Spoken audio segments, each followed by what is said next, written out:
Who would have thought the king of the volcano lived in this place? It's the old-timer style, Angie. You don't flash nothing. Hey, you stink. Well, Angie can't come? Don Carlos sent for you, not Angie. Let him talk. Don't interrupt. He's old, but he's still sharp. And don't dare underestimate him.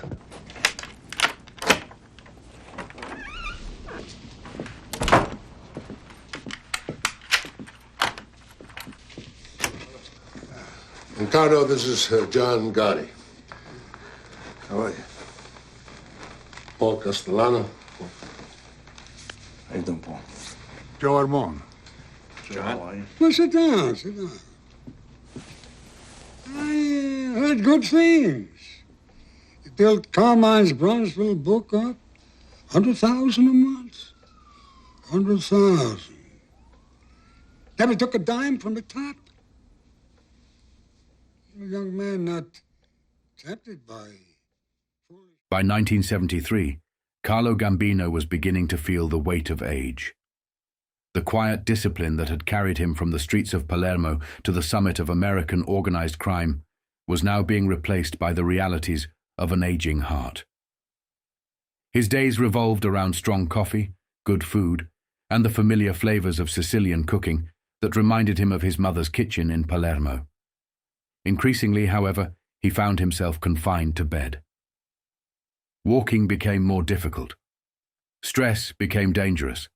Everyone around him understood it. His captains understood it. His underbosses understood it. His consiglieri understood it. For years, Gambino had cultivated the image of the quiet old man who preferred to remain in the background while others attracted attention. Now there was nothing to cultivate.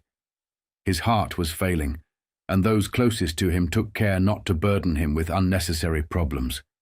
Decisions were filtered before reaching his desk. Arguments were settled before they reached his ears. The organization had spent decades protecting its boss from prosecutors and rivals. Now it was protecting him from time itself. The long hours alone inevitably forced Gambino to reflect on the road that had brought him there. He had come from Palermo, but unlike countless other Sicilian children, he had been fortunate. His family possessed money, influence, and connections. They could make choices that poverty denied to thousands of others. Gambino had grown up hearing stories of boys whose parents could no longer afford to feed them. Some were sent into sulfur mines. Others disappeared into coal mines or factories. Many became little more than cheap labor, controlled by employers who treated them as disposable. In Sicily, organized crime often inserted itself into those desperate worlds, controlling labor, protection, and opportunity. That was the Sicily Gambino remembered. Many escaped it. Tommaso Lucchesi had escaped. Charles Luciano had escaped. So had countless other Sicilians who crossed the Atlantic believing America offered something different. They eventually built something few could have imagined. By the 1970s, the men who had arrived as poor immigrants controlled more wealth than many legitimate businessmen. Their influence often exceeded that of senators, judges, and mayors.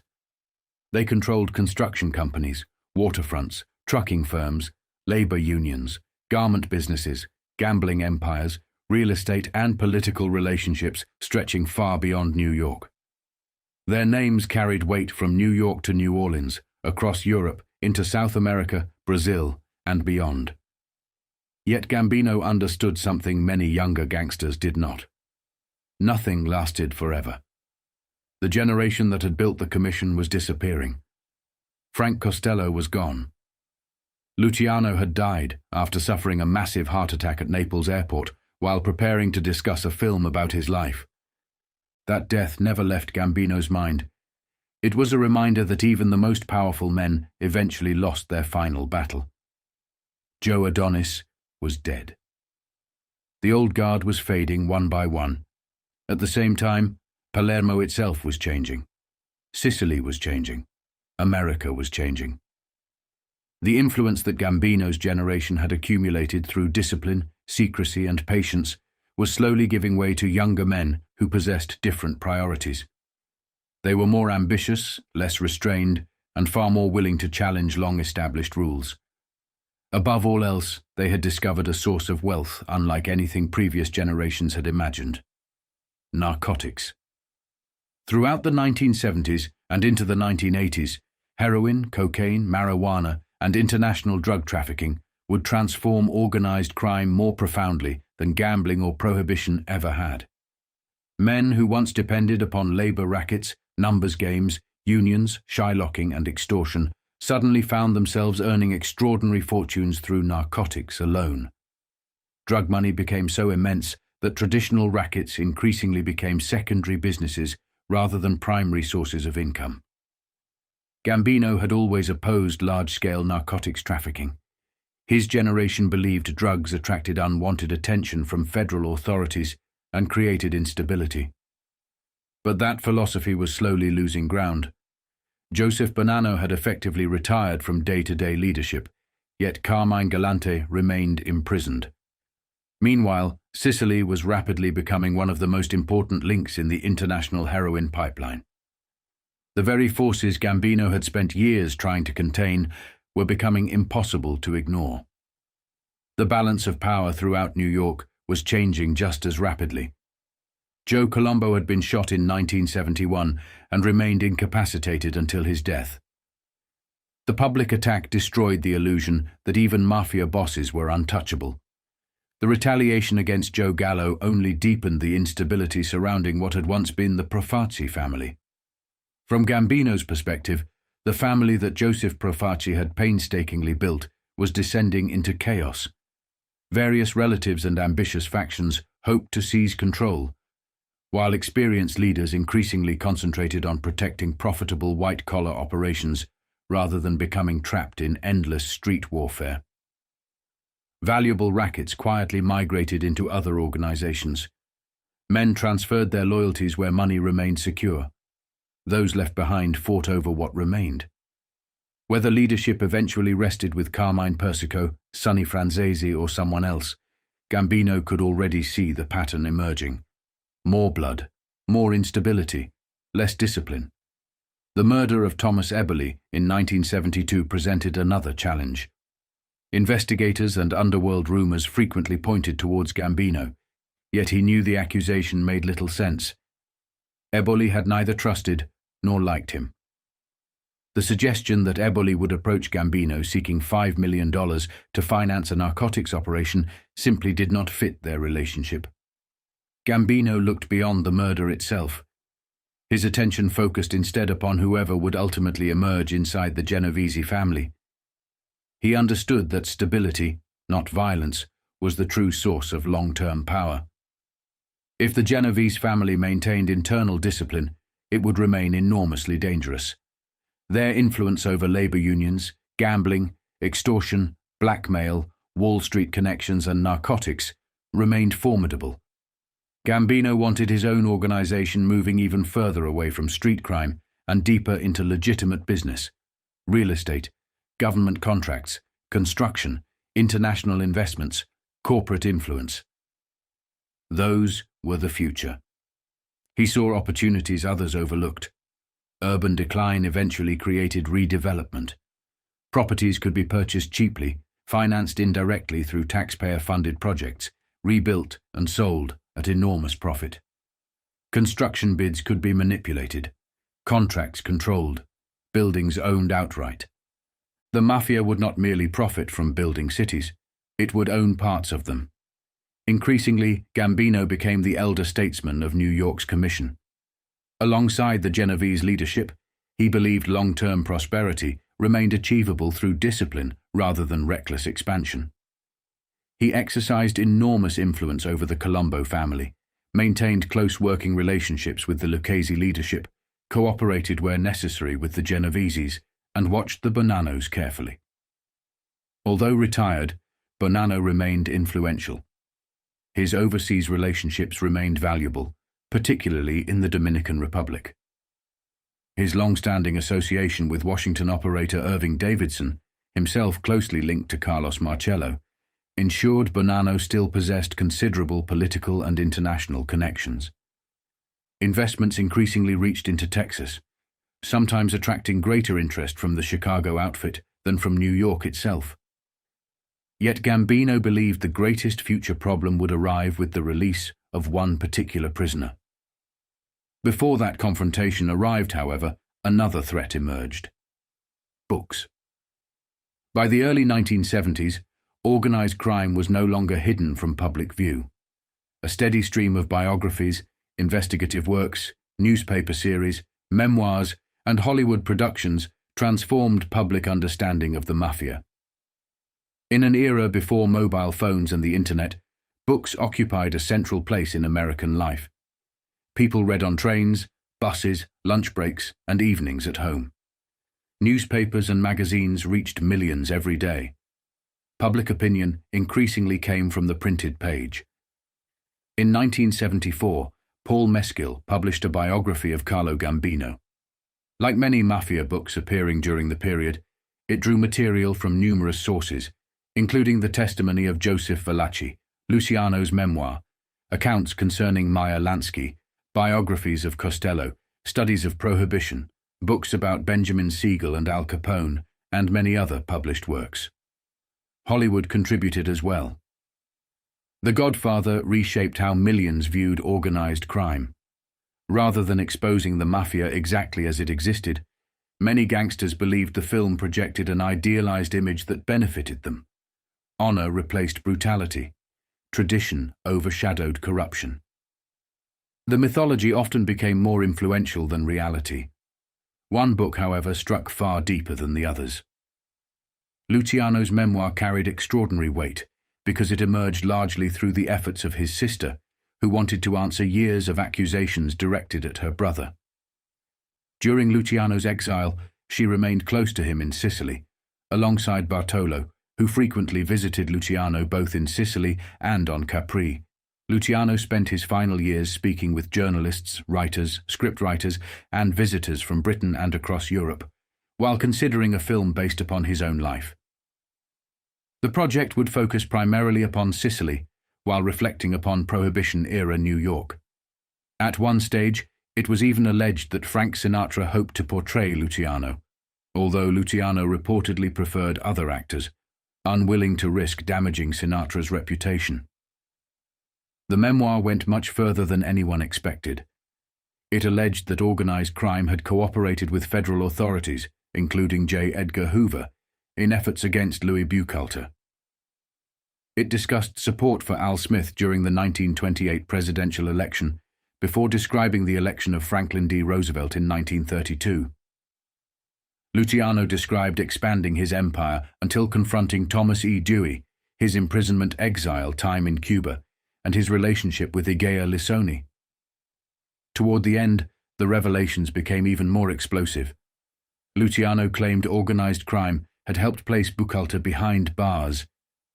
He alleged that Waxy Gordon had first been framed for tax offenses before later facing narcotics charges. He boasted of influencing the election of more than 60 senators and politicians across America. He discussed Freemasonry. Then he turned directly toward internal Mafia politics. According to Luciano, Costello, Gambino, and Lansky had conspired to remove powerful rivals by helping send Vito Genovese, Carmine Galante, and Vincent Gigante to prison. For Gambino, those pages landed like a bomb. Many of the principal figures named were already dead, retired, or nearing the ends of their careers. But younger men were still alive. They were reading. Gigante understood retaliation against Costello served no purpose. Costello was effectively beyond reach. Costello would die in 1973. Gambino was not. If Luciano's account was accurate, Gambino had helped engineer the circumstances that sent him to prison. That belief only strengthened Gigante's relationship with Funzi Thierry, another man who deeply distrusted Gambino. Thierry was more than an experienced killer. He was a strategist. He recognized Gambino's health was deteriorating and understood that the next Gambino administration would likely be dominated by businessmen rather than old-school street bosses. The Genovese leadership could therefore weaken Gambino indirectly. One way was through Philadelphia. By moving against Angelo Bruno, a man viewed as having betrayed Genovese interests, the Genovese leadership intentionally initiated a proxy conflict that would eventually affect the Gambinos.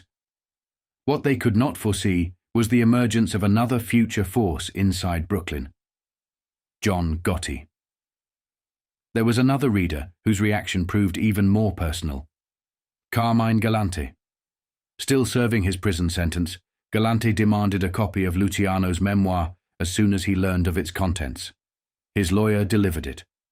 Galante reached the chapter dealing with Luciano's exile and found his own name among those allegedly sacrificed through the combined efforts of Costello and Gambino, both long opposed to his narcotics empire.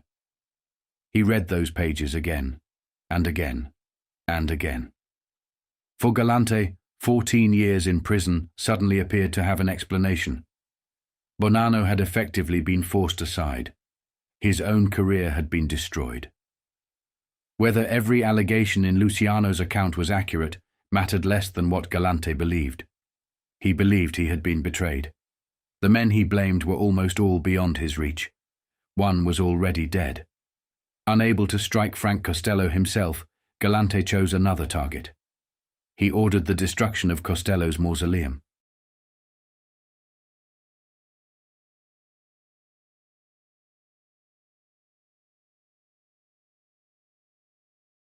By 1973, New York's mafia was sitting on the edge of something dangerous. The 5 families had already endured a brutal year.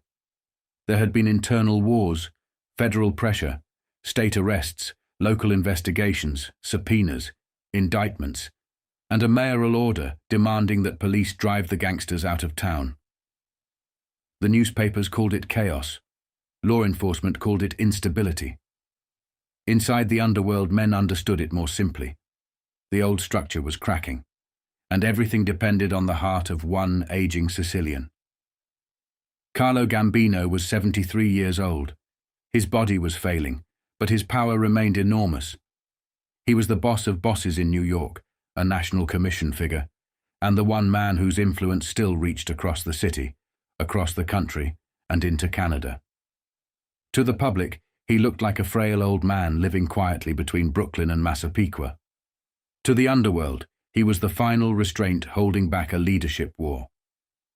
Federal intelligence believed that once Gambino died, the families he had dominated might try to reclaim their independence, their pride, and their lost prestige.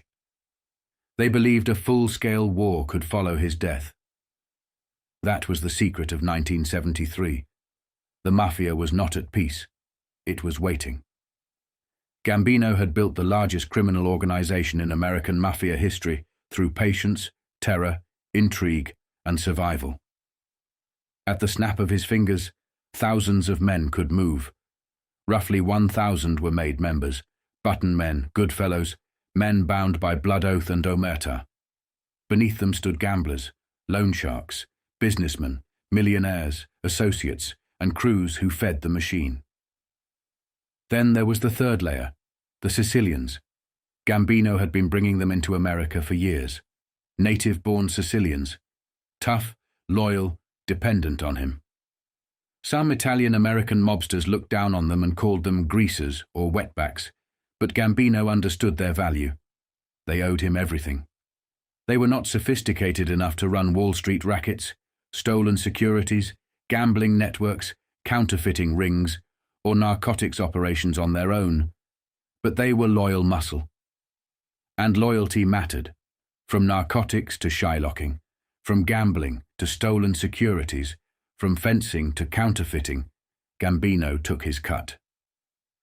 Law enforcement believed he personally collected a share from rackets not only in New York, but across several states.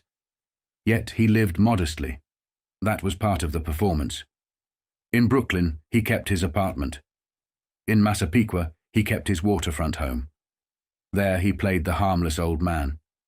He invited neighborhood children inside for homemade Italian food. He smiled. He spoke softly. He seemed grandfatherly. That was Carlo Gambino. The softer he appeared, the more dangerous he became. But like many powerful men, Gambino had one weakness. He did not want to imagine the world without him. he had not clearly named a successor. That failure created the problem every boss feared: ambition. Inside his own family, at least 3 men believed they had a claim. A 4th waited as a dark horse.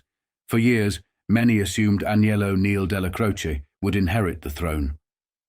Dellacroce had his own following, his own soldiers, and his own base at the Ravenite Social Club on Mulberry Street. But by 1973, he was in trouble. He was serving a year on Rikers Island for contempt, fighting income tax charges, and disliked by several men inside the Gambino hierarchy. They considered him violent, emotional, and not intelligent enough to manage the empire Gambino had built. The other contenders were Vincent Jimmy Brown Failla, Paul Castellano, Gambino's brother-in-law, and Joseph N. Gallo, a cunning operator with no relation to Crazy Joe Gallo. Each represented a different future. Dellacroce represented the streets. Castellano represented business. Failla represented the old order. Gallo represented calculation. If one moved too quickly, the others might answer with bullets. Outside the Gambino family, another man was being watched closely: Natale Evola, known as Joe Diamond. Evola had taken what remained of Joseph Bonanno's shattered organization and restored it into a functioning crime family. The Bonannos were no longer the power they had once had, but under Evola they regained respect. That mattered. Evola controlled around 180 made men and hundreds of associates. His family maintained strong ties to Canada through Vincent Cotroni in Montreal. It remained heavily involved in heroin importation, while also making moves in gambling, loan sharking, extortion, trucking, and garment center rackets. Evola kept a low profile. He left his Brooklyn home early, traveled to Amity Trucking on West 38th Street, spent his days in the garment district, and took lunch at places like the Mannequin or Morgan restaurants. He also frequented Bobby's Bar on West 38th Street. He did not look like a future boss of bosses. That was precisely why he was dangerous. His underboss was Philip Rusty Rastelli, a hard Williamsburg gangster with a violent reputation. His consigliere was Pete Nicky Glasses Marangelo of the Bronx. Together they gave the Bonanno family structure again. The Genovese family remained larger and richer in manpower, with roughly 240 made members and hundreds of associates. But it had lost the old power it held under Vito Genovese. Genovese had gone to prison and died there in 1969. Jerry Catena was also in prison. Thomas Tommy Ryan Eboli had been murdered in Brooklyn in 1972. Now Frank Funzi Thierry was rising. Thierry was close to both Gambino and Dellacroce. He was older, disciplined, and careful. Each day he left his Brooklyn home and was driven into Manhattan, where he met with men like Venaro, Benny Eggs, Mangano, and James Jimmy Napoli. He lunched at familiar restaurants, kept predictable routines, and returned home early like a respectable householder. But his family remained powerful. Jimmy Napoli was one of its most valuable associates. He was a millionaire, a financial expert, and a major figure in bookmaking, numbers, professional fight fixing, horse racing, and legitimate investments. Anthony Bobby Manor supervised operations in Long Island and Hudson County. Men like Peter DeFeo, Anthony Fat Tony Salerno, and Mike Miranda gave the family depth, money, and reach. The Genoveses still controlled large portions of gambling and loan sharking in New Jersey. They operated in Las Vegas and Miami. They had influence in Greenwich Village, the Lower East Side, and beyond. And they were watching narcotics again. Frankie the Bug Caruso and Vincent Moro, both known heroin dealers, had been released from prison. Law enforcement feared renewed movement in the drug trade. Before Crazy Joe Gallo was murdered, he had been seen with Frankie the Bug in Little Italy. Investigators believed Gallo may have been using drugs and preparing to push his small crew into narcotics before he was killed. Then came the Colombo disaster. No family had suffered more public humiliation than the Colombos. Joe Colombo had been shot in 1971 at the Italian-American Civil Rights League rally in Columbus Circle. The gunman, Jerome Johnson, was killed immediately.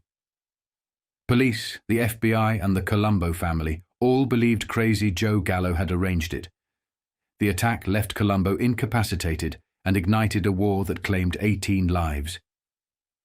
Joe Iacovelli technically succeeded Colombo, but he was on the run from a murder charge in New Jersey and wanted for questioning in the killing of Crazy Joe Gallo at Umberto's Clam House.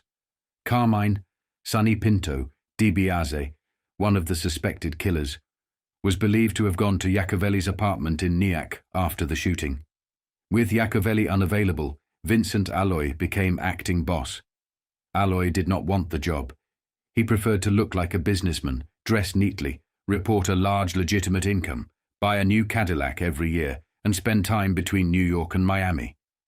But his father, Sebastian Booster Alloy, pushed him into the role. The family needed a face. Alloy became that face. The Colombos had around 120 made men and 250 associates, but the family was disorganized and bleeding influence. Nicholas Bianco was one of the rising men. A protege of New England boss Raymond Patriarca, Bianco had originally been sent to New York to mediate between the Gallos and the old Profaci faction. He later joined the Colombo family and built a small crew specializing in loan sharking and burglary. Law enforcement believed Gambino's influence in New England could eventually help Bianco return there and assume control. Nicholas Jiggs Forlano remained another important Colombo figure, especially in loan sharking and gambling. He also acted as a liaison to Hugh Mulligan's Irish mob. John Sonny Franzese was gone, serving a 50-year sentence, but still received a boss's cut from his crew's earnings. Joseph Brancato filled his position and directed a 30-man crew across Queens and Long Island. Then there was Joseph Joe Lane Gentile. Gentile was technically only an associate, but his financial skill made him untouchable. He could turn illegal money into legitimate business. He was considered a millionaire many times over and held more real influence than some made men. In the Genovese family, Jimmy Napoli held a similar status. But the most feared Colombo figure was Alfonso "Alley Boy" Persico. Alley Boy succeeded his brother Carmine, the Snake Persico, as leader of a 35-man crew, considered one of the most powerful in the family. He had recently been paroled after serving 19 years for murder. Because no new Mad Men had officially been inducted in New York since 1957, he was sent temporarily to another mafia family in a neighboring state, took the oath there, and was reassigned back to the Colombos. That was how badly the Persicos wanted him in position. He was protected like a boss. When the FBI arrested him near the family hideout in Saugerties, New York, another car was trailing him as protection. Inside was Charles Moose Panarella, a Colombo capo described as a loan shark's loan shark, with a loaded revolver nearby. Alley Boy's crew prospered through hijacking, extortion, loan sharking, and stolen securities. But his main obsession remained the old blood feud with the Gallo brothers. That hatred went back years. During the old Profaci Gallo War, Carmine Persico had once tried to garrote Larry Gallo in a bar before a surprise police raid saved him. Later, Joey Gallo went to prison. Larry died of throat cancer, but Joey never forgot. From prison, he sent word that once he got out, he would come after Persico and Joe Colombo. In 1971, Joey was paroled. A few months later, Colombo was shot. The war exploded. The Gallo crew was eventually devastated. After losing most of its men, it dwindled to fewer than 100 members, with only one made man, John Cutrone. Albert "Kid Blast" Gallo remained a dangerous figure, but his organization survived mainly through gambling, loan sharking, and extortion. Even after the war officially ended, everyone knew it could start again. Alley Boy Persico and Kid Blast Gallo were both too proud, too violent, and too committed to hold grudges to ignore an open shot. The worst public moment came after the Neapolitan noodle restaurant murders. The meeting had been arranged because Joe Gentile was having trouble with his son-in-law, Dominic "Donny Shax" Montemarino, who was divorcing Gentile's daughter and had threatened him. Because Gentile was respected, a sit-down was approved. Ali Boy Persico would speak for Montemarino. Ernie Laponzina would speak for Gentile. Other important Colombo figures were expected, including Joe Iacovelli and Vincent Alloy. Ali Boy arrived first with Alfonso Persico Jr., Salvatore Persico, and Jerry Langella. A gallows spotter saw them at the bar and passed the word to a hitman believed to have been brought in by Albert Gallo. But the targets moved to a rear table. Moments later, 4 innocent meat executives took their place at the bar with their wives. The hitman walked in, pulled 2.38 caliber pistols, and fired point blank. Sheldon Epstein and Max Tekelch were killed. Leon Schneider and Jack Forum were wounded. The gunman escaped. In the rear room, police found one table turned over like a barricade. That was where the Colombo men had been sitting. The public outrage was immediate. Mayor John Lindsay ordered police to drive the gangsters out of town. Deputy Commissioner William McCarthy, the FBI, Brooklyn Federal Task Forces under Dennis Dillon, and other prosecutors increased the pressure. Even Gambino intervened. Until then, he had stayed silent while the Colombos killed each other. But after innocent businessmen were murdered by mistake, Gambino told both sides to stop. The war ended, for the moment. The Lucchese family was different. It was the smallest, oldest, and richest per man. It had only around 59 members, almost all of them over 50, but no one underestimated them. After Thomas Lucchese died, Carmine Mr. Gribbs Tramunti became acting boss. Tramunti lived modestly and followed a steady routine. He left his Whitestone home each morning in a bronze Buick, visited clubs in Manhattan, spent time at the Harlem Pet Shop with button man Sam Cavalieri, then traveled downtown to the Eiffel Classic Dress Company on West 38th Street, where he held an interest. He also visited social clubs in the Bronx and Manhattan. The Lucchese family still contained major figures: Anthony Tony Ducks Corallo, John Johnny Dio Dioguardi, and John Big John Ormento, although several were in prison. Paul Vario Sr. was also under pressure after investigators planted the famous gold bug listening device in his Brooklyn trailer headquarters. The family's roots went back to 1909 and the old East 107th Street gang, founded by Thomas Lucchese and Stefano Steve La Sala. La Sala, still alive at 84, remained the oldest mafioso in New York and was treated with deep respect when he appeared at old neighborhood haunts. Vincent Vinny Rao, the family's aging consigliere, was 77 and still active enough to visit nightclubs and maintain influence. The Luccheses also had one crucial advantage: blood ties to Gambino. Carlo's son Thomas Gambino had married Thomas Lucchese's daughter, strengthening the bond between the two families. That connection gave the Luccheses protection, prestige, and proximity to the most powerful boss in America, which brought every conversation back to the same question. Would Carlo Gambino's heart hold out? If it did, the families would remain contained. If it failed, the struggle for succession could begin immediately. Law enforcement believed the next leadership figure would likely come from either inside the Gambino family or from Natale Evola's rebuilt Bonanno organization. But one thing remained clear. Even under pressure from the FBI, city police, prosecutors like Frank Hogan and Eugene Gold, and federal task forces led by men such as Dennis Dillon and Michael Shaw, the Mafia was not disappearing. It was adapting. The arrests hurt. The subpoenas irritated them. The headlines embarrassed them. The mayor's orders created pressure.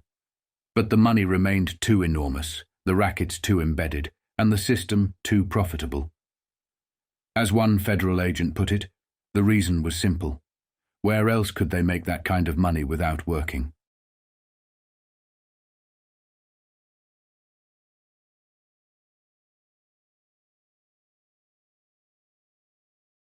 By 1973, Carlo Gambino understood the condition of the 5 families better than anyone. Every family was taking damage. Every boss was under pressure. Every organization was being watched, raided, subpoenaed, indicted, and weakened. But Gambino was still there.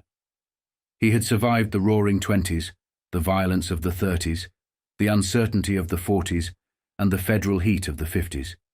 He had watched men rise, fall, disappear, cooperate, retire, die, or get buried by the very organization they helped create.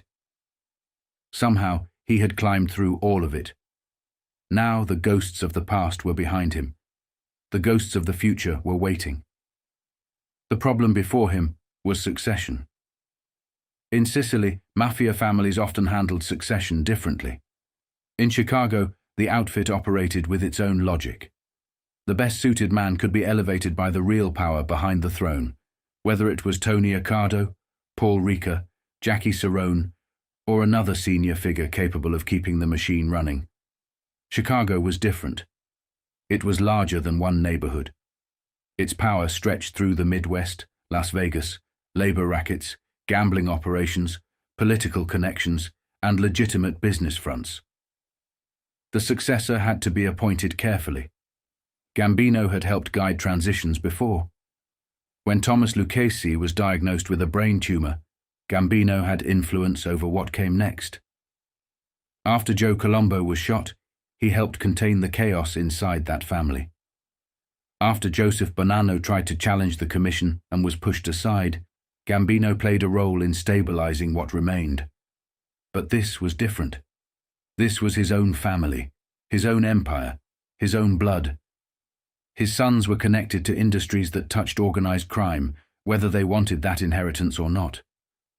Thomas Gambino, in particular, became one of the most important figures around the family, not because he was a street boss, but because his name, marriage, and business ties placed him at the center of a powerful underworld network. His marriage connected him to the Lucchese family. Other family marriages tied the Gambinos to men whose fathers had been major organized crime figures.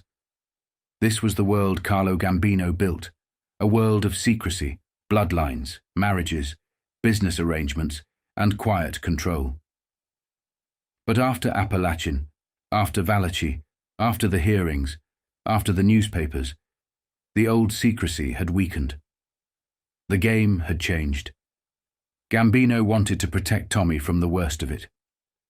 Tommy had been born into the life in a way men like John Gotti had not. Years later, Tommy would remind Gotti of that difference. Gotti had chosen the street. Tommy had inherited a family whose roots went back to Sicily, where crime, blood, business and survival were tied together long before anyone in America called it La Cosa Nostra. That was a different burden. Gambino knew his sons were not the best choice to command the family. His bloodline mattered, but blood alone was not enough. His cousins, however, could play a role, especially Paul Castellano. Big Paul had the size, the name, the business instincts, and the family connection. He understood money beyond the street. He could move into meat, construction, food distribution, unions, white-collar rackets, and legitimate industry. He represented the future Gambino wanted, quieter, richer, less exposed.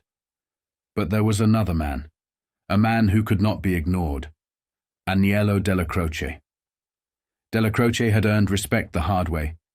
He had power with the street crews. He had the loyalty of violent men.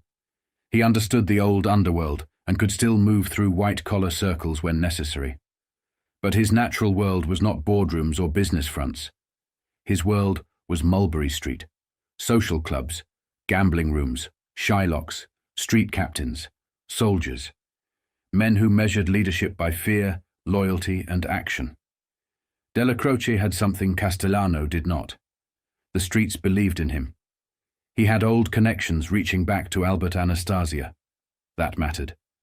When Anastasia was murdered in 1957, Dellacroce was one of the men Gambino had to calm. If Dellacroce had refused to accept the new order, the old Anastasia faction could have erupted into war. Gambino understood that. He knew Dellacroce had influence over dangerous men who did not automatically submit to anyone. Dellacroce had helped keep that faction quiet. For that, he had to be respected. But respect was not the same as succession. Dellacroce had one serious problem. The law was closing in on him. By January 1973, federal prosecutors had him on trial in New York for a tax evasion conspiracy involving $68,000. The government's key witness, Frank Terranova, had been placed under protective custody because of threats on his life. Prosecutors said Terranova had been given a new name, a new occupation, and a new address. That alone showed the stakes. Terranova was expected to testify that he had held stock for Dellacroce. The case centered on hidden stock deals connected to Hoffman Products and Yankee Plastics. Dellacroce was charged with conspiracy, filing a false 1968 tax return and failing to pay taxes. His co-defendants were Michael Castellano, described as a Gambino soldier, and Martin Goldman, a businessman tied to the plastics firm. The government argued that stock worth $123,000 had been obtained in the company to guarantee labor peace. That phrase said everything. Labor peace. It was the polite language of organized crime. It meant the underworld could enter a legitimate business without firing a shot. The company gained protection. The mafia gained money, leverage, and control. On January 24, 1973, Dellacroce was convicted. A federal jury found him guilty after a 3-week trial. He faced up to 15 years in prison and a possible $25,000 fine. Then, on March 12, 1973, he was sentenced to 5 years in prison and fined $15,000. Judge Arnold Baumann made it clear he saw Dellacroce for what he was. Not a neighborhood elder, not a community figure, not a first offender with character letters. Baumann called him an upper echelon member of organized crime. The defense had tried to present Dellacroce as a man who had served his lower Manhattan community. Baumann brushed it aside. Whether Dellacroce was a pillar of the church or a first offender made no difference. He would be sentenced like any other tax evader. The judge also noted something more damaging.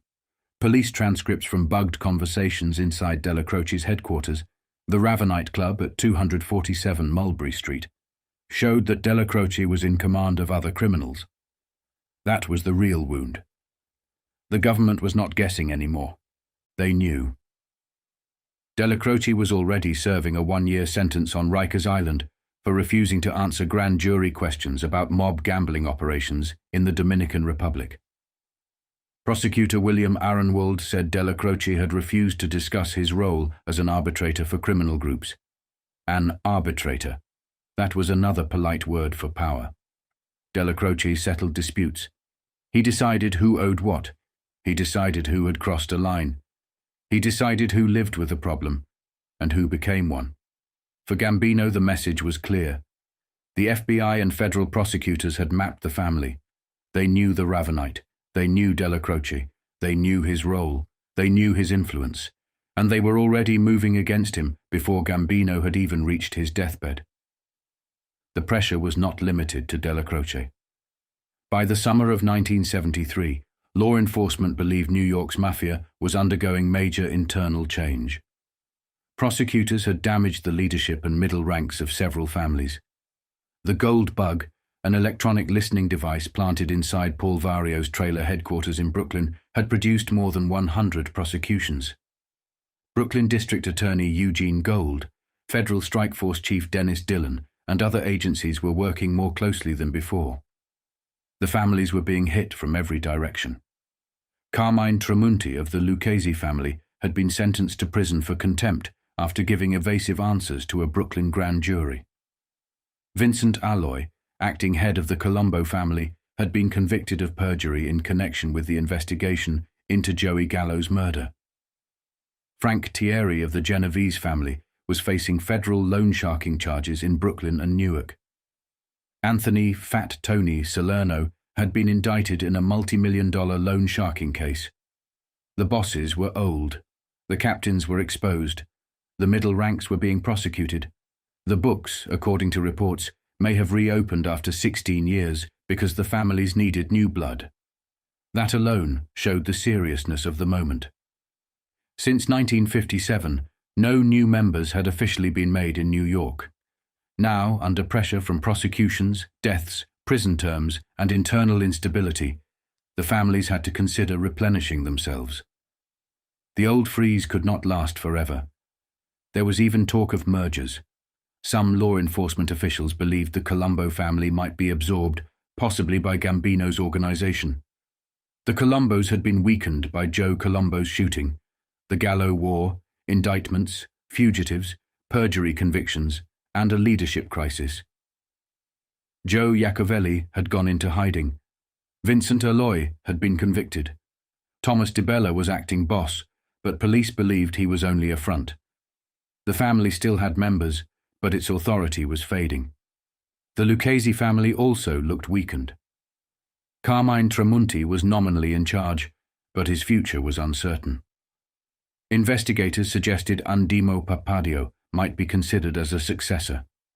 The Genoveses were unsettled too. Vito Genovese was dead. Gerardo Catena had been jailed. Thomas Eboli had been murdered. Frank Thierry was under indictment. Police considered Philip Lombardo and John Ardito possible future leaders. Even the Bonanos under Natale Evola remained unstable despite rebuilding. Evola was close to Gambino and involved in the garment trade, but the family had never fully recovered from Bonanno's fall. Everywhere Gambino looked, succession was the issue. The same question haunted every family. Who comes next? For Gambino, that question was more dangerous because his family was the largest and most powerful. Law enforcement estimates placed his organization at around 2,200 men, including made members and associates, though some agencies believed the number was too high. Whatever the exact figure, no one doubted the scale of his influence. And that was why Dellacroce mattered. If Gambino chose Castellano without protecting Dellacroce's pride, the streets could rebel. If he chose Dellacroce, the family might remain loyal on the street, but lose the white-collar future Gambino wanted. If he chose one of his sons, blood would be served, but the organization might fracture. If he chose no one, war could follow. The Mafia had survived decades because men like Gambino understood timing. They understood that power was not only about who had the most soldiers, it was about who could hold different worlds together. Castellano could hold the business world, Dellacroce could hold the streets. Gambino needed both. That was the balance he had to create before his heart finally gave out.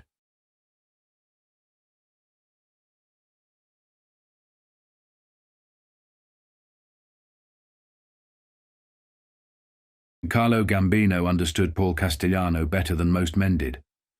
Their connection went back to the beginning. When Gambino first arrived in America, one of the families that helped him was the Castellano family. They gave him errands, work, direction, and a place inside the Sicilian world of Brooklyn.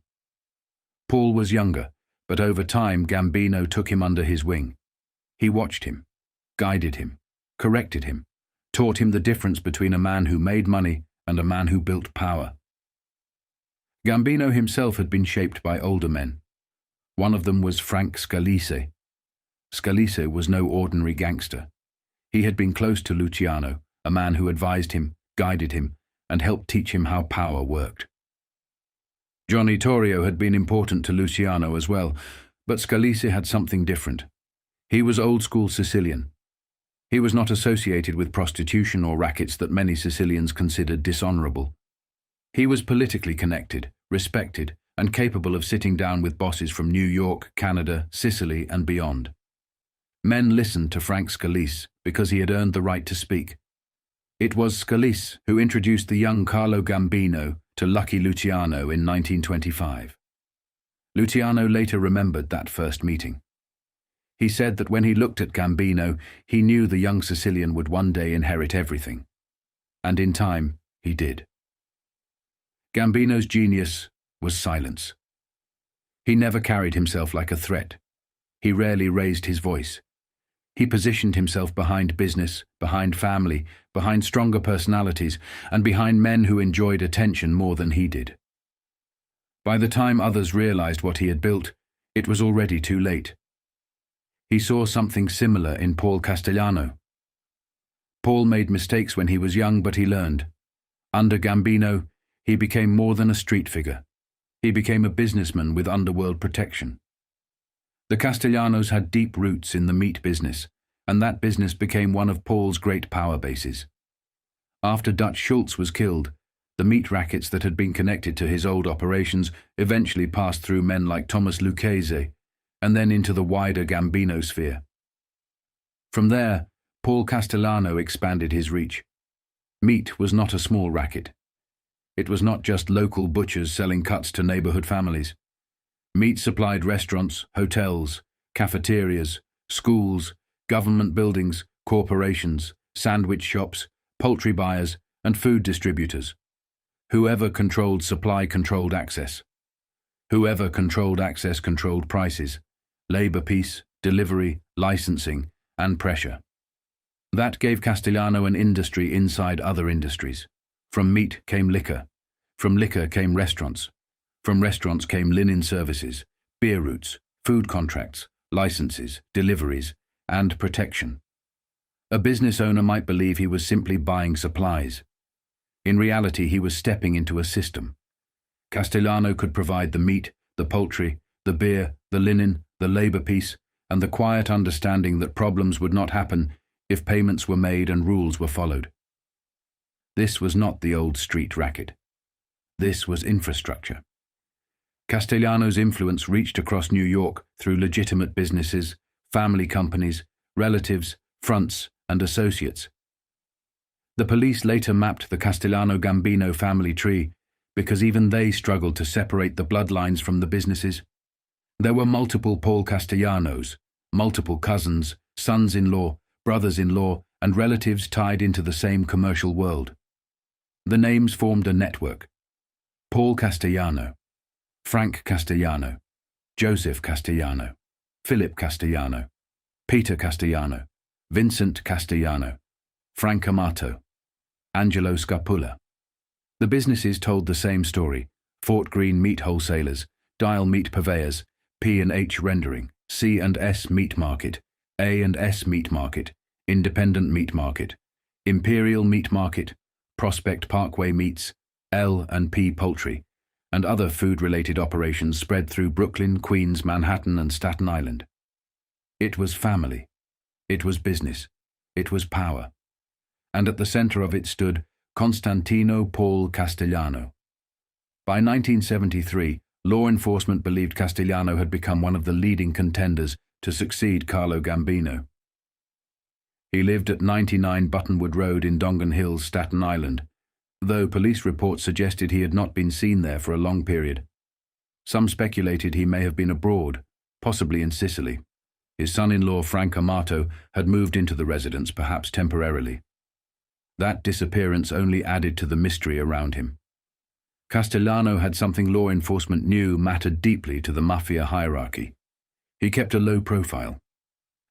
Outside of his arrest at the Appalachian meeting in 1957, he had largely avoided the constant subpoenas, hearings, and public confrontations that damaged other mob figures. He was not flashy. He was not reckless.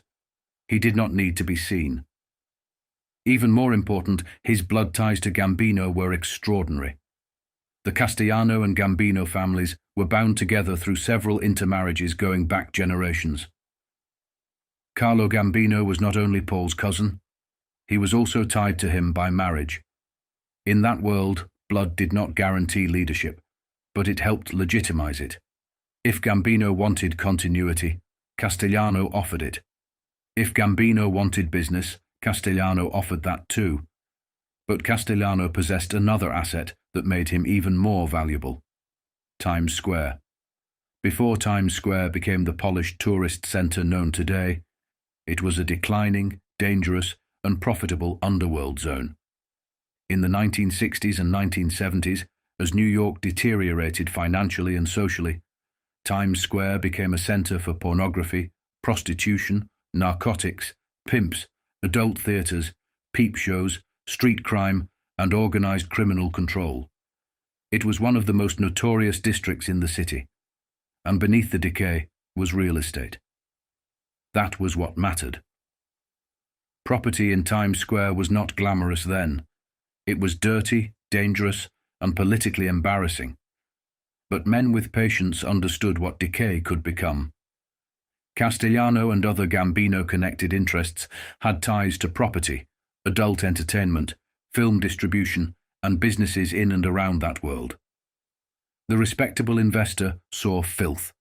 The gangster saw leverage.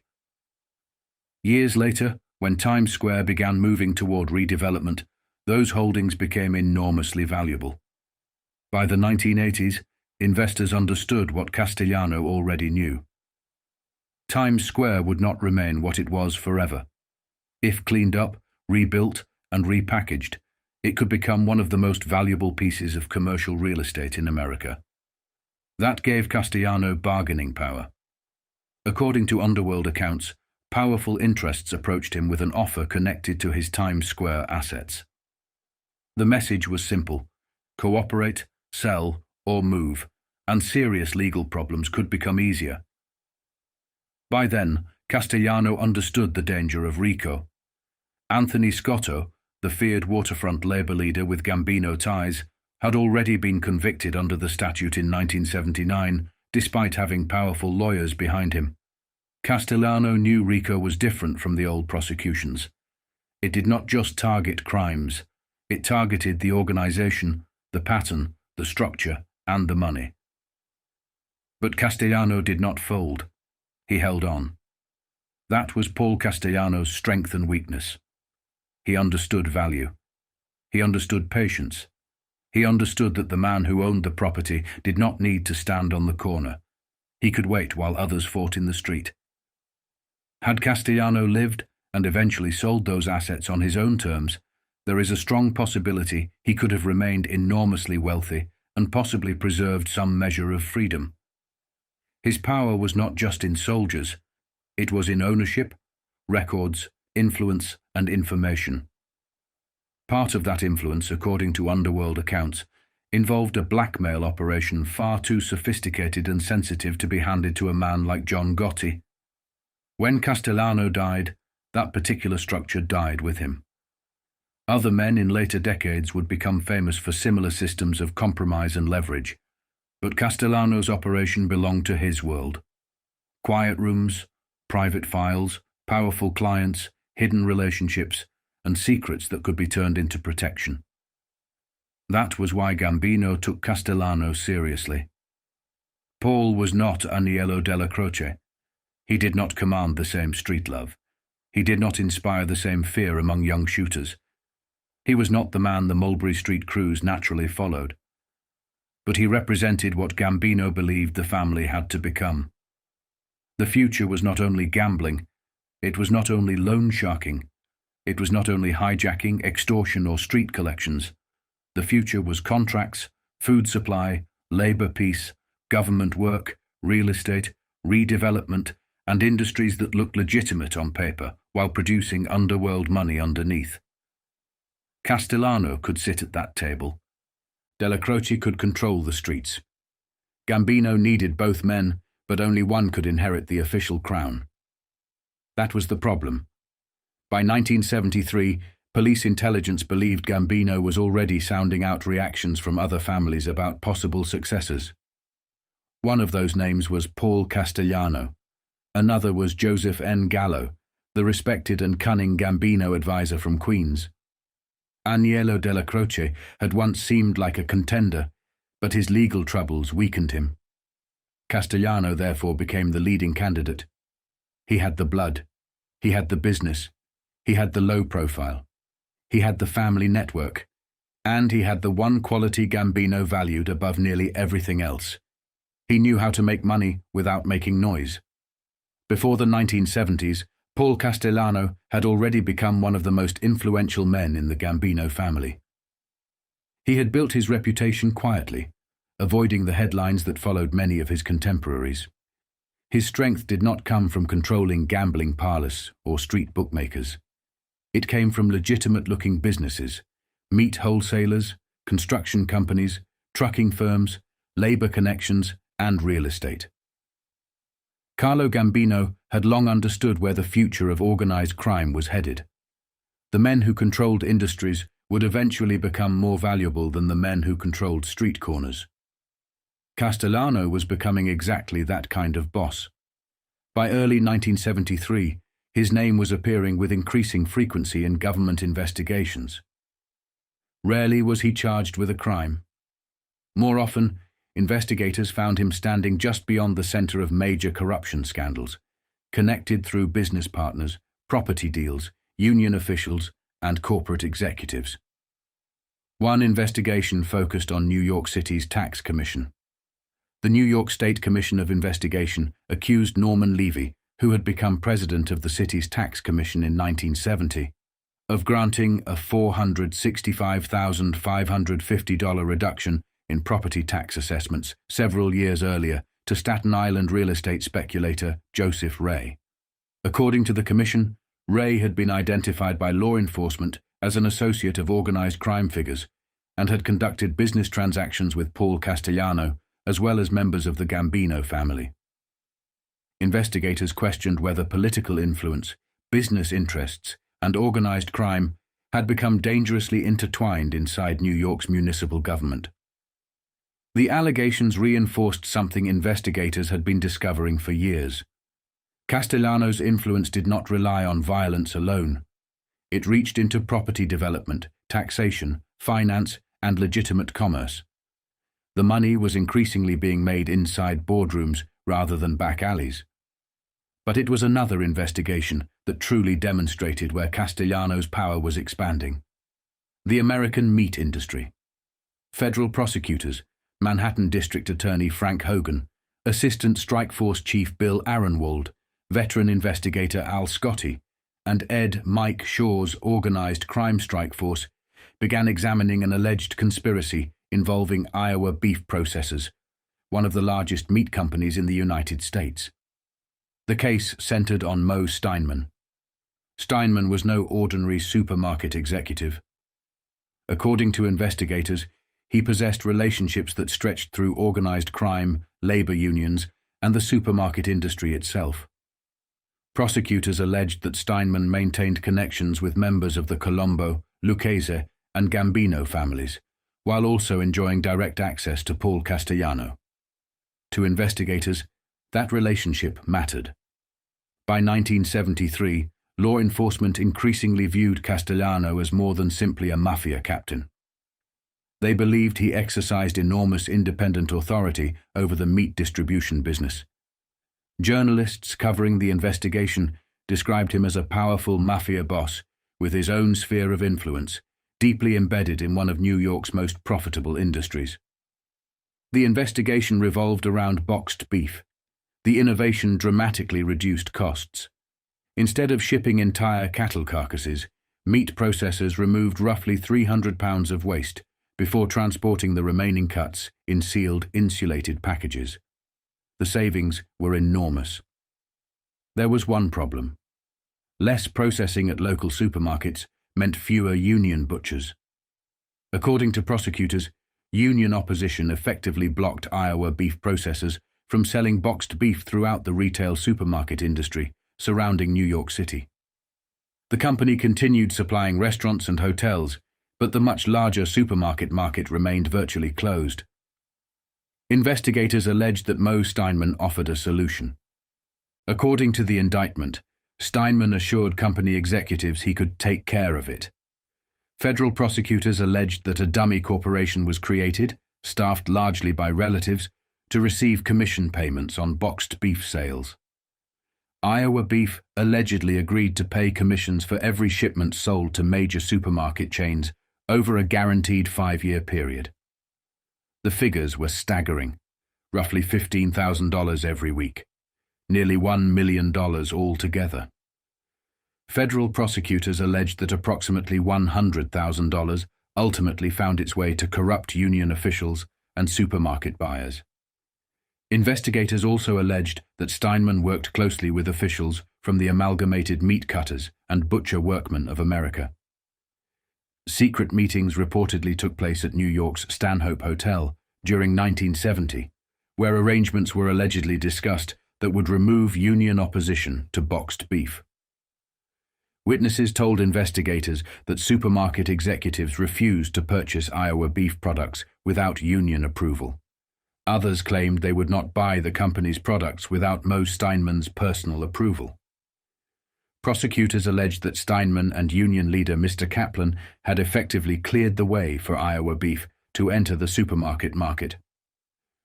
To law enforcement, this was not merely labor corruption. It was organized crime adapting to modern America. Instead of hijacking trucks or intimidating competitors with violence, investigators believed profits were being generated through commissions, shell corporations, labor negotiations, and corporate contracts. Consumers paid higher prices, while criminal figures allegedly collected millions without ever appearing near the loading docks.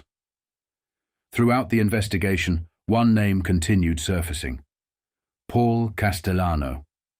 Authorities repeatedly pointed to his influence inside the meat business and his connections to Steinman. Simply knowing Castellano, investigators observed, carried enormous weight. His reputation alone could open doors, or close them. By now, Castellano had become one of the Gambino family's principal economic strategists, overseeing industries worth far more than traditional rackets. As these investigations unfolded, another grand jury quietly turned its attention toward Castellano himself. In October 1973, he appeared briefly before a federal grand jury in Brooklyn. The appearance lasted less than 5 minutes, strongly suggesting that he had invoked his Fifth Amendment right against self-incrimination. As he left the courthouse, detectives from Brooklyn District Attorney Eugene Gold's office served him with another subpoena, this time ordering him to appear before a Kings County grand jury. Federal Organized Crime Strike Force Chief Attorney Dennis Dillon refused to discuss the investigation, confirming only that no immediate prosecution would result simply because Castellano had exercised his constitutional rights. Behind the scenes, however, investigators were assembling a much larger case. Sources indicated that prosecutors intended to question Castellano about evidence gathered during an 18-month electronic surveillance operation targeting a Queens junkyard allegedly controlled by Gambino Captain Paul Vario Sr. The surveillance had reportedly produced extensive intelligence on organized crime activities, and several mafia figures connected to the investigation had already chosen prison sentences after refusing to testify before grand juries despite receiving immunity. By now, police intelligence had reached its own conclusion. The Organized Crime Control Bureau identified Constantino Paul Castellano as one of the two most likely successors to Carlo Gambino.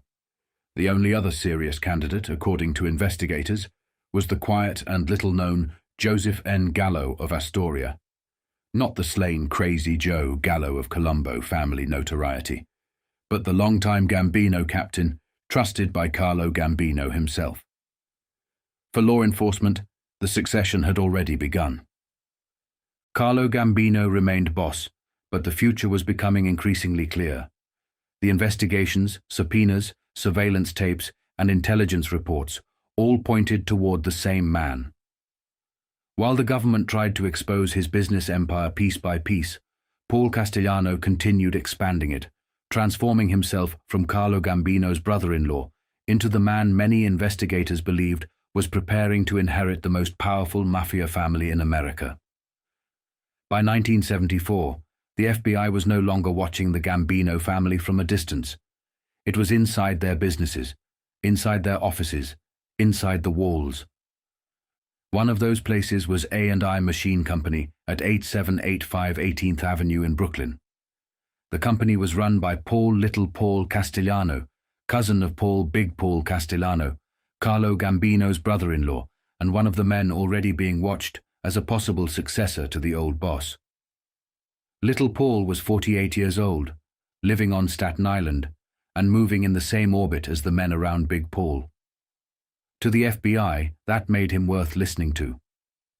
So, the Bureau went in quietly. A hidden microphone was planted inside the machine shop. So was a concealed television camera. It was court-authorized surveillance, and for several days the agents sat back and watched. They could hear the conversations. They could see who came and went. They had the room under control. Then, on a Friday afternoon, it all came apart. At around 3:30 p.m., the sound suddenly died. Little Paul had found the microphone. Inside the office with him were Frank Guglielmini, Ralph Corso, and Louis Rucci. Once the bug was discovered, the men began tearing through the shop, searching for anything else the FBI might have hidden. The agents could still see them on the monitor, but now they could not hear a word. For 45 minutes, the Bureau watched its own operation collapse in real time. Then the men found the camera. At 4:15 p.m. the screen went dead. When FBI agents entered the machine shop, they found the television equipment damaged, the power cable severed, the $1,200 camera and $900 transmitter destroyed. The microphone was gone. The Bureau refused to say what it had been looking for, but it did not walk away empty-handed. Little Paul Castellano, Frank Guglielmini, Ralph Corso and Louis Rucci were arrested and charged with destroying government property. Castellano later checked himself into hospital, claiming he had a heart attack. According to the FBI, doctors found nothing wrong with his heart. The case had an almost comic surface. The FBI bugs a room. The target finds the bug. The target destroys the equipment. The FBI arrests him for breaking the equipment. But beneath it was something more serious. The government was no longer relying on street informants and courthouse rumors. It was wiring rooms. It was filming meetings. It was trying to capture the Gambino network as it operated in real time. And the name behind it all kept circling back to Big Paul. By 1975, the pressure became heavier. Federal agents and the Internal Revenue Service moved in on Staten Island and arrested 7 local residents in what prosecutors described as a major loan-sharking conspiracy. Among them were men believed to sit close to the top of the Gambino structure. Big Paul Castellano of Buttonwood Road in Dongan Hills was charged. So was his son Joseph Castellano. So was his cousin, Little Paul. Also named were Angelo Scarpula, Frank Guglielmini, Frank Granato, Victor Lipari, Robert DePrizio, and Robert Herco. The indictment accused the group of lending money at rates exceeding 100% a year. According to prosecutors, Big Paul and his son Joseph helped provide the money. Others distributed it, collected it, and enforced the payments. It was the old business of shylocking, but dressed in the world Castellano understood best. Bankers, brokers, businessmen, meat markets, poultry companies, and legitimate fronts. Frank Granato was not a street thug. He had been a banker's trust executive. Robert Herco was a Wall Street stockbroker. Victor Lipari was identified by the FBI as connected to Grumman. The government made clear that the companies themselves were not accused of wrongdoing, but the message was obvious. The Gambino family's money was moving through a world that looked respectable. Big Paul operated Dial Poultry Purveyors in Brooklyn, where his son Joseph worked. Little Paul and Angelo Scarpula owned the independent meat market in Brooklyn. Guglielmini claimed to own Atomic Collision Shop. These were not just covers. They were businesses, meeting places, money channels, and points of influence. The indictment charged Big Paul, Little Paul, Scarpula, and Joseph Castellano under the federal racketeering laws. The Castellanos and Scarpula were also charged with filing false income tax returns, accused of failing to report interest from the loan sharking operation. Little Paul faced an additional obstruction charge for allegedly trying to influence Arthur Berardelli, an unindicted co-conspirator already in prison, to give false testimony before the grand jury. Herco, Granato, and Lipari were charged with perjury, accused of lying to the grand jury about the loan sharking operation. The penalties were serious.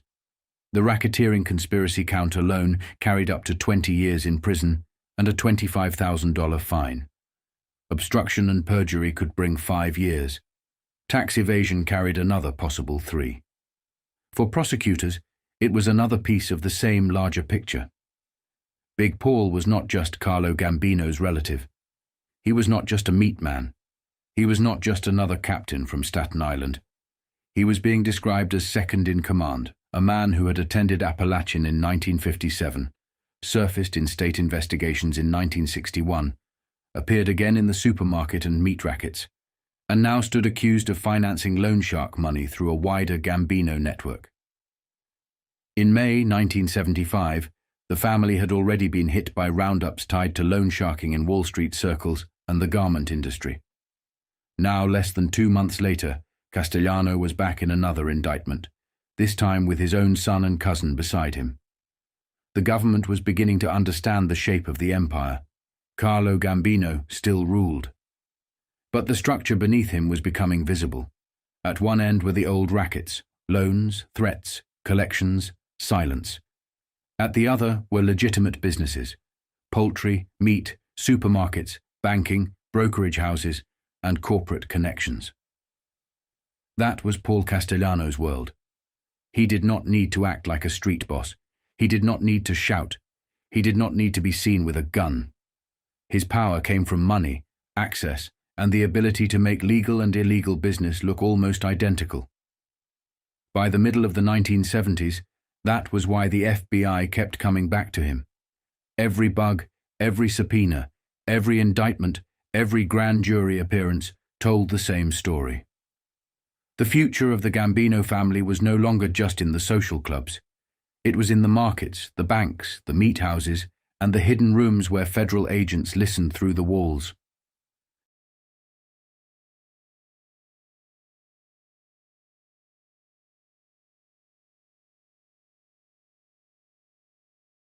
By the early 1970s, Carlo Gambino was no longer just watching law enforcement. He was watching Washington come apart. Watergate was not simply a political scandal. To men like Gambino, it was a warning. The old arrangements were cracking. The same world that had once connected intelligence agencies, anti-Castro Cubans, Teamster money, mafia couriers, union bosses, narcotics routes, and political fixers was now being dragged into daylight. The White House had tapes. The burglars had names. Some had histories that reached back into the CIA's covert war against Castro.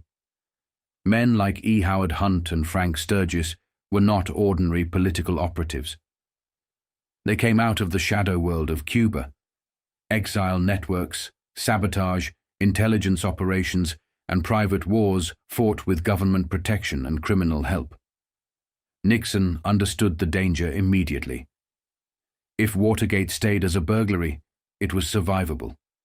If it opened the door to Cuba, the CIA, the Kennedy assassination, anti-Castro operations, and the old underworld connections, then it became something else entirely. It became a map. That was what terrified Washington, and Gambino understood maps. For decades, organized crime had survived because certain maps were never shown to the public. The government knew pieces. The FBI knew pieces. The CIA knew pieces. The Senate knew pieces. But the whole thing was never laid out at once. Now that was changing. The Vietnam War had filled America with heroin. Soldiers came home addicted. Cities flooded with narcotics. The French connection remained powerful, with Corsican, Sicilian, and American traffickers still moving product through old channels. But the world was shifting.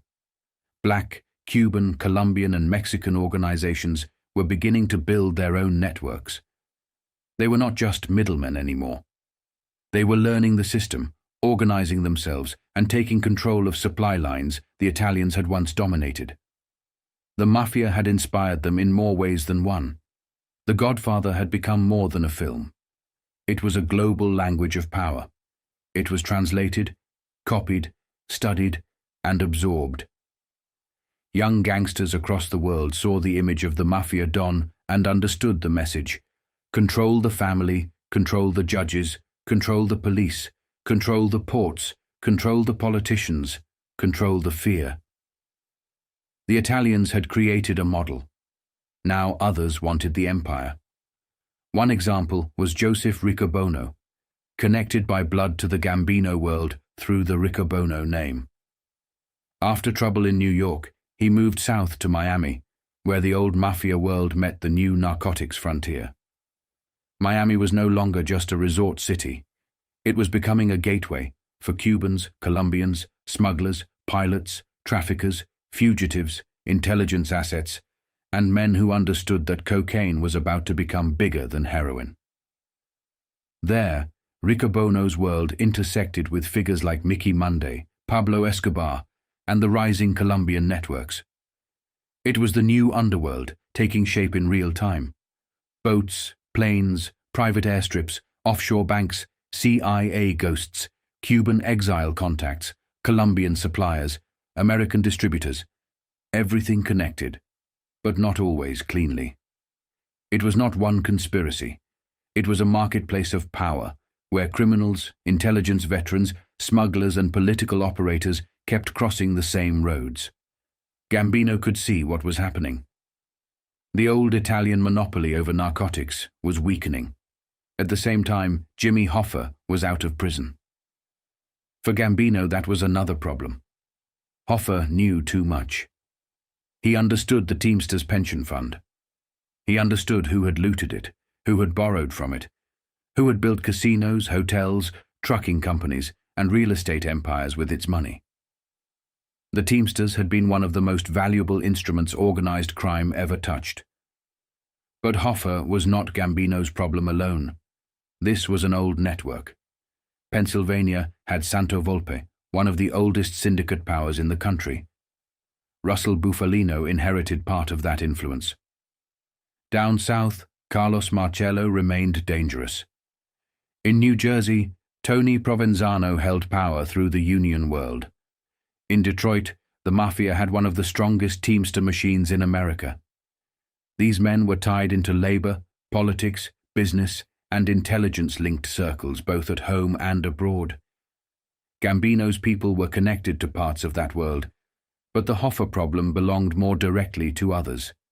It was a Genovese matter, a Detroit matter, a Pennsylvania matter, a Teamster matter. Still, Gambino watched it carefully. Hoffa was erratic. He wanted his throne back. The more he talked, the more dangerous he became. Union men began vanishing. Bosses were being shot. Pressure moved through the system quietly, from one city to another, because everyone understood what was at stake. If Hoffa blew open the Teamsters, the damage would not stop with Detroit or New Jersey. It could reach New York. It could reach Gambino. And at the same time, Washington was burning. Nixon was paranoid. The FBI was exposed. The CIA was under investigation. The Church Committee, Pike Committee, and later the House Select Committee on Assassinations would begin tearing into the secret history of American power. Assassination plots, domestic spying, illegal surveillance, Cuba, Castro, Kennedy, organized crime. The old protection was failing. For Gambino, the lesson was simple. The future could not belong to men tied too deeply to the past. The next boss could not be a man whose name was buried in every old scandal: Cuba, Hoffa, assassinations, narcotics, Teamster money, CIA operations, or political bribery. The next boss had to look different, cleaner, corporate, distant from the street. That was why Paul Castellano made sense. Castellano understood business. He understood meat, poultry, supermarkets, construction, trucking, unions, and finance. He did not look like a street gangster chasing card games and loan payments. He looked like a businessman, a cold one, a greedy one, but still a businessman. And in the 1970s, that mattered. The Mafia was no longer safe in the shadows. The shadows had microphones now. They had Senate hearings. They had grand juries. They had television cameras hidden in machine shops. They had prosecutors willing to follow money instead of bodies. Gambino saw the future before many of the others did. The old empire had been built by muscle. The next one would have to be built by paper. And in Paul Castellano, Carlo Gambino believed he had found the man who could move the family from the street into the boardroom before the street brought them all down.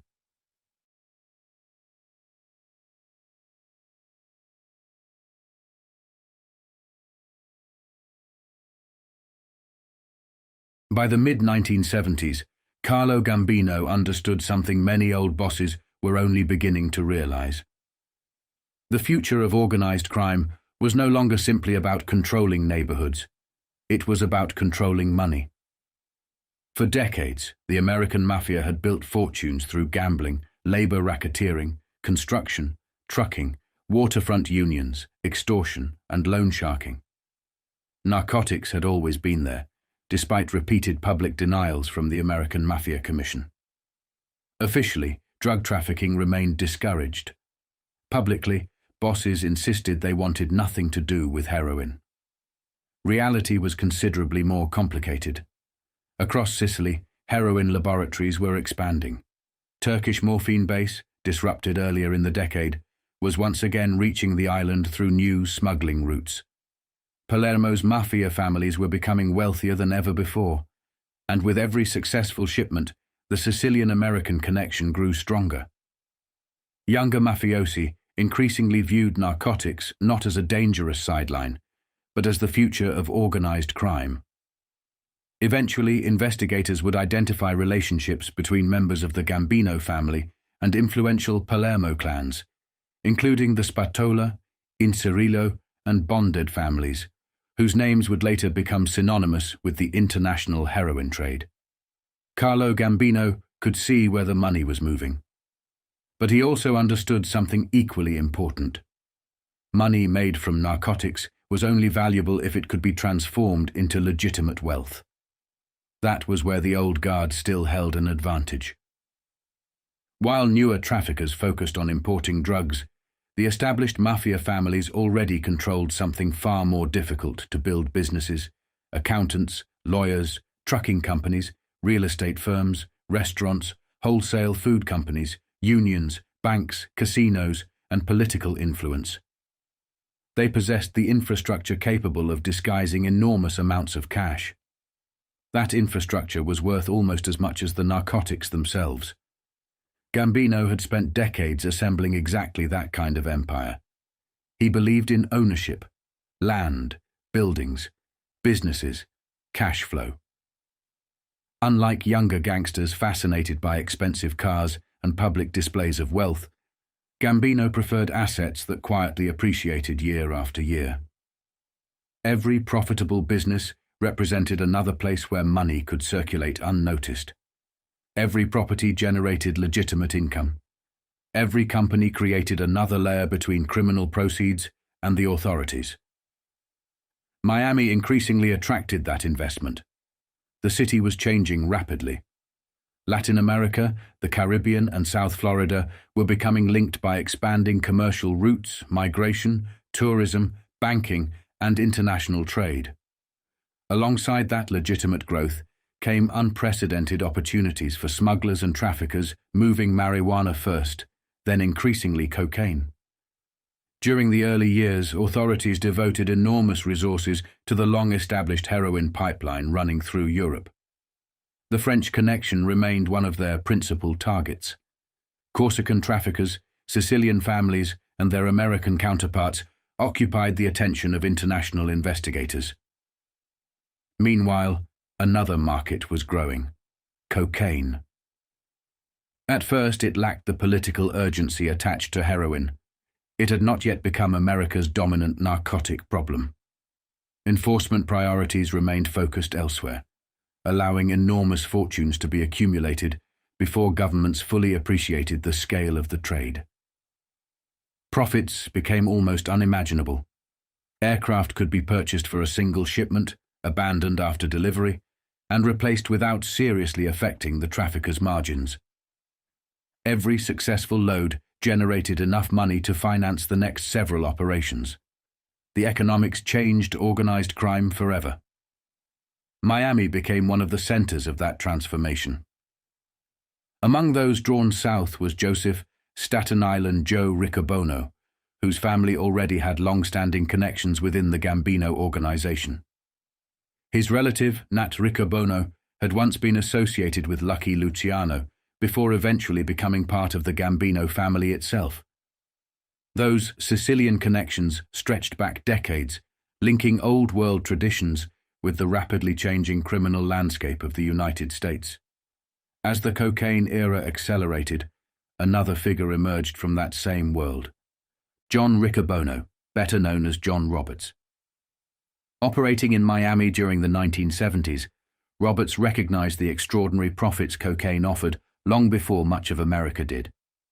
The environment that eventually produced the so-called cocaine cowboys did not appear overnight.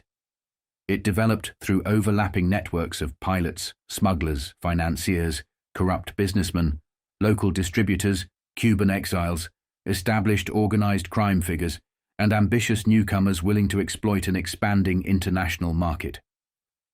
The participants were increasingly diverse. Cuban traffickers built powerful organizations. Colombian suppliers expanded production on an industrial scale. Black criminal organizations established major distribution networks in American cities. Mexican smuggling routes steadily increased in importance. Irish, Jewish, Italian, and countless independent operators found opportunities inside the same rapidly growing economy. The criminal underworld was becoming global. Carlo Gambino remained an old-world Sicilian.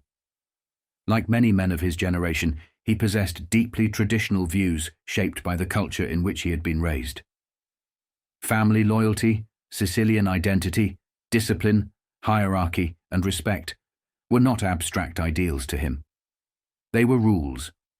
Those standards applied inside his own home as much as they did inside his organization. He expected obedience from relatives, demanded respect from associates, and viewed any challenge to his authority as something requiring an immediate response. Yet beneath those old-fashioned attitudes lay remarkable pragmatism. Gambino rarely allowed personal prejudice to interfere with profit. If another organization could generate enormous sums of money, he understood there were multiple ways to benefit without necessarily controlling every stage of the operation himself. That had always been his strength. His organization had gradually absorbed experienced operators from earlier generations. Veterans connected to the Dutch Schultz era, Jewish underworld figures, trucking interests, wholesale food distributors, businessmen, union officials, and successive waves of Sicilian immigrants all found places within the broader Gambino network. Each brought contacts, expertise, and opportunities. Gambino did not need every man to be Sicilian. He needed every profitable enterprise to intersect with his own. By the middle of the 1970s, he was thinking less like a traditional mafia boss and more like the chairman of a multinational holding company. Drugs generated cash. Cash required laundering. Laundered money purchased businesses. Businesses purchased real estate. Real estate created political influence. Political influence protected everything beneath it. That cycle interested Gambino as much as the narcotics themselves. At precisely the moment law enforcement intensified its assault on the international heroin trade, unprecedented wealth flowed into gambling establishments, restaurants, wholesale companies, construction projects, trucking firms, property developments, and legitimate investments throughout New York, New Jersey, Florida, New Orleans, Las Vegas, and beyond. For Carlo Gambino, that was the real prize. The narcotics might belong to younger traffickers. The money could still belong to the old mafia. It was another evolution. The first generation had built empires through bootlegging. The second had mastered labor unions and gambling. The next would increasingly be measured not by the drugs they imported, but by the fortunes they quietly converted into legitimate wealth. And once again, Carlo Gambino intended to be standing at the center of the financial current, long before everyone else understood where it was flowing.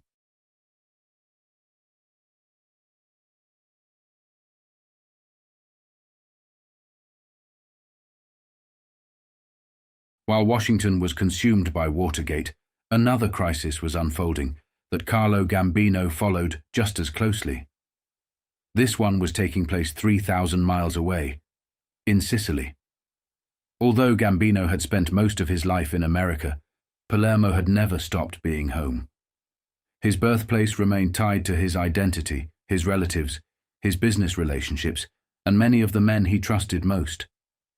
His influence stretched across the Atlantic through decades of family connections, marriages, business partnerships, and mutual respect between American and Sicilian mafia families. But by the early 1970s, the Sicily Gambino had known was disappearing. After the Second World War, the island had been transformed. Economic growth, tourism, construction, international trade, and rising land values created opportunities unlike anything previous generations had experienced. The mafia adapted faster than almost anyone else. They moved beyond the countryside. They bought into construction. They infiltrated legitimate businesses. They invested in banks. They seized real estate. And increasingly, they discovered that kidnapping could become one of the most profitable criminal enterprises in Europe. Successful industrialists, wealthy businessmen, jewelers, university professors, factory owners, and even children became targets. Families remortgaged homes, sold businesses, emptied savings accounts, and borrowed enormous sums simply to bring loved ones home alive. Police often stood back during negotiations because one mistake could mean an execution. Professional kidnapping gangs perfected their methods with military precision, blindfolding captives, masking voices, changing vehicles repeatedly, constructing hidden cells, and using sedatives to disorient their victims. By the middle of the decade, kidnappings had become so common that many of Italy's wealthiest families sent their children abroad for protection, while private security firms flourished across the country. For Gambino, these were not isolated crimes. They reflected something much larger. The old Sicilian mafia had traditionally relied on mediation, influence, land, agriculture, political protection, and quiet intimidation. Now, younger men were chasing enormous profits through kidnappings, narcotics, and increasingly ruthless violence. Money was changing Sicily. So was power. In 1970, the Sicilian Mafia Commission had been re-established in an attempt to restore stability after years of internal conflict. The commission was designed to settle disputes before they erupted into bloodshed and to preserve the balance that had existed among Palermo's leading families. Instead, it became increasingly divided. On one side stood the traditional Palermo leadership, Gaetano Badalamenti, Stefano Bontade. The established bosses who believed disputes should be settled through negotiation, consensus, and carefully maintained relationships. Opposing them was an entirely different generation. Luciano Leggio had transformed the Corleone family from a provincial organization into one of the island's most ambitious criminal factions.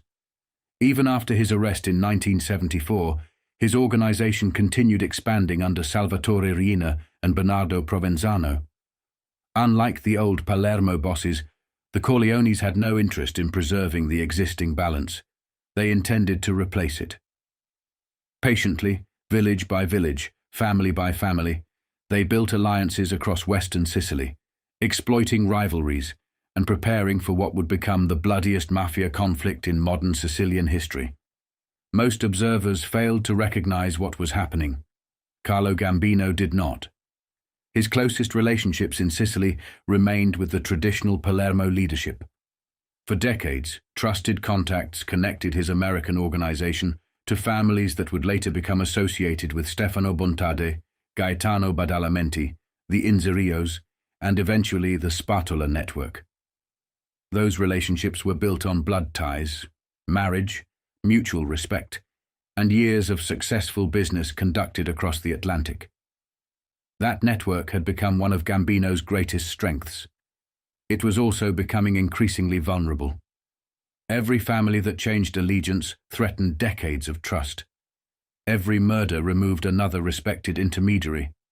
Every new alliance strengthened men whose ambitions extended far beyond Palermo.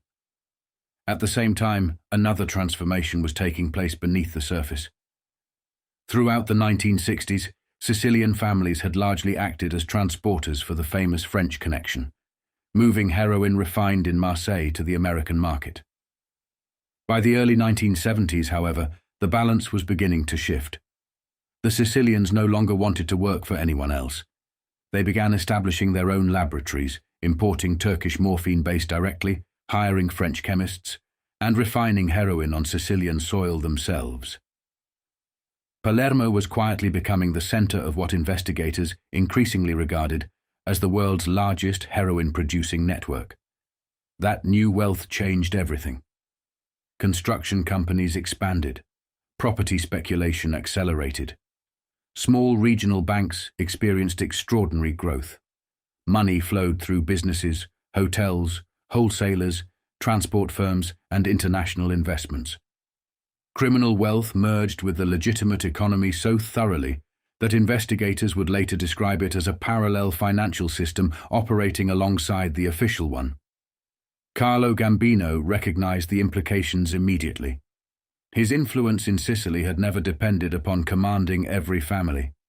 It depended upon stable relationships, a shipment delivered, a promise honored, a trusted cousin, a respected intermediary, a dispute settled without unnecessary bloodshed. Those invisible relationships had taken decades to build. The Corleones threatened to erase them in only a few years. For perhaps the first time since becoming America's most respected mafia leader, Gambino found events unfolding beyond his ability to shape directly. His name still carried enormous prestige throughout Sicily, and his organization remained one of the most powerful in the United States. But prestige alone could not stop the ambitions of Salvatore Riina's generation. The old Palermo establishment that had helped elevate Carlo Gambino was beginning to weaken.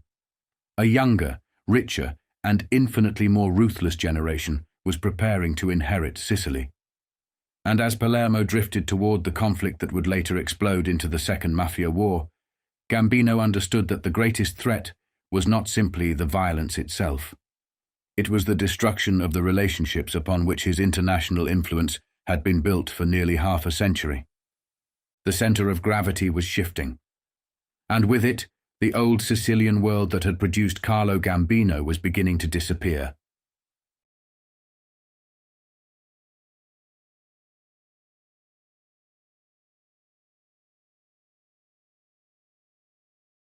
By 1974, Carlo Gambino could feel time catching him. The illnesses came more frequently. His strength was fading. The day-to-day administration of the Gambino family was increasingly falling into the hands of the men he trusted most. Paul Castellano was absorbing more of the family's legitimate business empire. Aniello Dellacroce remained the iron fist on the streets. Around them stood a new generation preparing to inherit what Gambino had spent 40 years building. Outside New York, the world was changing just as rapidly. Watergate had shattered confidence in the White House. The CIA was facing unprecedented scrutiny. Congress was beginning to investigate decades of intelligence abuses, domestic surveillance, assassination plots, and covert operations. Those investigations would eventually lead to the Church Committee, the Pike Committee, and finally the House Select Committee on Assassinations. For organized crime, this represented something entirely new. For years, the FBI had chased individual murders, gambling operations, and loan sharking cases. Now investigators were beginning to understand that they were confronting something much larger, criminal organizations that operated like multinational corporations. Few people grasped that reality better than Robert Blakey, having helped draft the Racketeer Influenced and Corrupt Organizations Act in 1970. Blakey became increasingly frustrated by the way it was being used. The law existed, but prosecutors rarely understood how to build enterprise cases against entire crime families rather than individual mobsters. After serving as chief counsel to the House Select Committee on Assassinations, Blakey devoted enormous energy to educating federal prosecutors, FBI agents, IRS investigators, and local law enforcement officers on how RICO could dismantle organized crime from the top down. The law Carlo Gambino had quietly survived during the early 1970s would eventually become the weapon that destroyed much of the old mafia hierarchy, during the following decade. But while Washington prepared for a new legal war, another message was being delivered from within the underworld itself. It arrived on the night of January 25, 1974. An explosion echoed through St. Michael's Cemetery in Queens. The heavy bronze doors of Frank Costello's mausoleum were blown completely off their hinges by a homemade bomb. No money had been stolen. Nobody had been disturbed. The target was the message. Every mafia boss in America understood it immediately. Frank Costello had been dead for more than a year. Someone wanted to declare war on his memory. The order, investigators and underworld sources believed, came from Carmine Lillo Galante. Galante had spent years in federal prison on narcotics charges. While incarcerated at Lewisburg Penitentiary, he had become one of the most feared prisoners in the federal system. According to former mafia member turned government witness Vincent Teresa, Galante effectively ruled what inmates called Mafia Row. He cooked elaborate meals inside the prison greenhouse. He maintained a private refrigerator stocked with steaks, cream, butter, eggs, and fresh vegetables. Even prison guards treated him with extraordinary caution. When one officer challenged him over feeding fish to his cats, Galante quietly asked a single question. "You got kids at home?" Nothing more needed to be said. Jimmy Hoffa, serving time in the same prison, regularly visited Galante in the greenhouse. Hoffa later recalled the remarkable influence Galante exercised even behind bars, where supplies, favors, and privileges flowed towards him with almost no resistance. Prison had not broken Carmine Galante. It had given him time to think, time to listen, time to learn how much the mafia had changed while he was locked away. Vito Genovese was dead. Frank Costello was dead. Tommy Lucchese was dead. Joe Bonanno had been pushed aside. A new generation had taken control. The streets buzzed with rumors. Books had been published. Former insiders had talked. Old betrayals were discussed openly in coffee shops and social clubs. Galante became convinced that the men responsible for his downfall had hidden behind respectability while sacrificing others to save themselves. He could no longer strike at Frank Costello himself. Costello was already in the ground, so Galante attacked the next best thing, his tomb. To outsiders, it looked like vandalism. Inside the mafia, it was understood as something entirely different. It was revenge. It was defiance. It was a public declaration that the old order no longer deserved respect. Every boss took notice. So did Carlo Gambino. He recognized exactly what Galante was doing. The bombing was not about Frank Costello. It was about challenging the legitimacy of the generation that had ruled the commission since the death of Lucky Luciano. No one understood the insult more personally than Aniello Dellacroce. Dellacroce had come up under Albert Anastasia, and Costello had been one of Anastasia's closest allies during the commission's most powerful years. To men of Dellacroce's generation, attacking a dead boss's mausoleum violated one of the few unwritten rules that still commanded universal respect. Some insults demanded an answer. Gambino, old and increasingly frail, had no intention of fighting that battle himself. He still had younger men for that. The reckoning would not come immediately, but men like Dellacroce never forgot. 5 years later, when Carmine Galante stood at the height of his own power, surrounded by the very Sicilian gunmen he believed were loyal to him, those old grievances would still be lingering beneath the surface. The bomb that destroyed Frank Costello's mausoleum was more than an act of revenge. It marked the beginning of Carmine Galante's final war, and Carlo Gambino understood that wars begun through disrespect rarely ended the way their architects expected. And while that war was beginning, another old name was moving again. Joseph Bonanno. From the outside, Bonanno looked finished. He had been pushed out of New York years earlier, stripped of his seat, exiled to Arizona, and written off as a boss whose time had passed. But Bonanno had never thought small. Even in exile, he still had relationships. He still had old friends. He still had business interests stretching far beyond New York. Federal sources believed he was quietly rebuilding influence out west. California mattered. So did Arizona. So did the old relationships in St. Louis, Cleveland, Milwaukee, Colorado, Tampa, and Louisiana. Bonanno had never been just a New York boss. He had planted interests across the country for years, through companies, investments, and loyal men who still remembered when he had been one of the most powerful figures in the commission.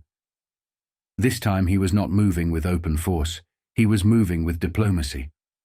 According to federal sources, Bonanno first reached out to Santo Trafficante, an old ally who had left Tampa and moved to Spain to avoid constant federal and police pressure. Then he moved toward Carlos Marcello in Louisiana, another powerful boss who had never fully supported the decision to remove Bonanno in the first place. That mattered. Trafficante and Marcello were not small men.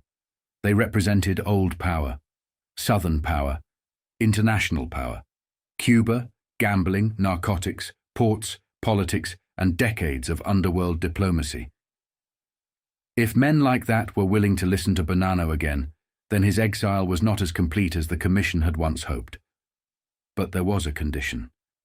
Bonanno could not return to New York and New Jersey. That territory was closed to him. His old family was now under Philip Rusty Rastelli, with Nicholas Nicky Eyeglasses Marangelo close to the administration. Bonanno could influence old allies, revive old contacts, and move pieces on the board, but New York itself remained too dangerous. Then Carmine Galante came home. That changed everything. Galante was not just another former Bonanno man returning from prison. He had been Bonanno's underboss. He understood the old organization. He understood narcotics. He understood the men who still resented the Commission's treatment of Bonanno. And he had no interest in living quietly.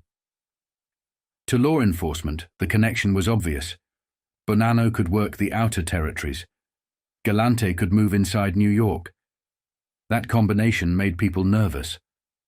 A decade earlier, Bonanno's ambitions had nearly torn the Commission apart.